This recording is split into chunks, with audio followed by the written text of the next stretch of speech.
네, 전국 상황 알아보겠습니다. 이준석 대표 징계 이후 국민의힘에서는 차기 당권 주자들이 당내 모임을 잇따라 열면서 세력화에 시동을 걸고 있습니다.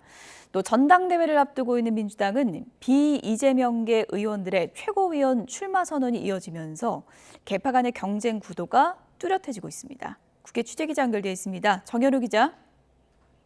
네, 국회입니다. 먼저 국민의힘 내부 상황부터 좀 알아보겠습니다. 차기 당권 주요 주자들, 요즘에 당내 모임 열고 새 확보에 나서고 있다고요?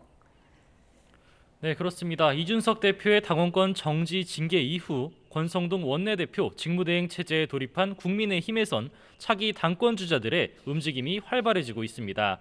어제 있었던 안철수 의원의 입법 토론회에 이어서 김기현 의원은 당내 의원 연구 모임 혁신24 새로운 미래의 2차 모임을 오늘 아침에 진행했습니다. 대통령 경제 교사로 불리는 김광두 서강대 교수를 초청해 진행한 특강이었는데 친윤계 의원 등 39명이 참석했습니다. 안철수 의원도 모임에 참석해서 친윤계와 접촉점을 늘리기도 했는데 특강을 듣고 나와서 당의 안정을 위해 의원들의 합심이 중요하다고 말했습니다. 네, 전당대회를 앞두고 있는 민주당 소식도 좀 알아보죠. 지금 비이재명계 의원들의 최고위원 출마 선언이 잇따르고 있다고요? 네, 그렇습니다. 어제 문재인 정부 청와대 출신 초선 의원인 고민정, 윤영찬 의원이 최고위원 출마를 선언한 데 이어서 오늘도 비이재명계 의원들의 출마 기자회견이 잡혀 있습니다. 초선 고영인 의원과 재선 송갑석 의원이 국회에서 출사표를 던질 예정입니다.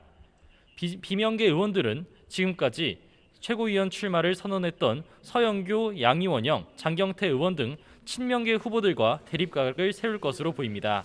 여기에 친명계에서도 추가로 김병욱, 박찬대, 김병기 의원 등이 나설 것이라는 관측이 나와서 차기 최고위 의결권과 주도권을 두고서 친명과 비명 간 갈등 구도는 갈수록 격화될 것으로 보입니다.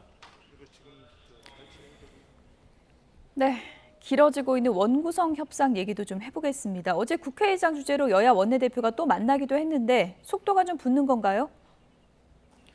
네, 일단 양당 원내대표는 어제 국회의장과 함께한 회동에서 오는 17일, 그러니까 제헌절 전까지는 원구성 협상을 마무리 짓자는 공감대를 확인한 바 있습니다. 이에 따라 오늘도 양당 원내수석 부대표끼리 비공개 회동을 진행하면서 상임위 배분 문제 등 해결에 속도를 낼 전망입니다.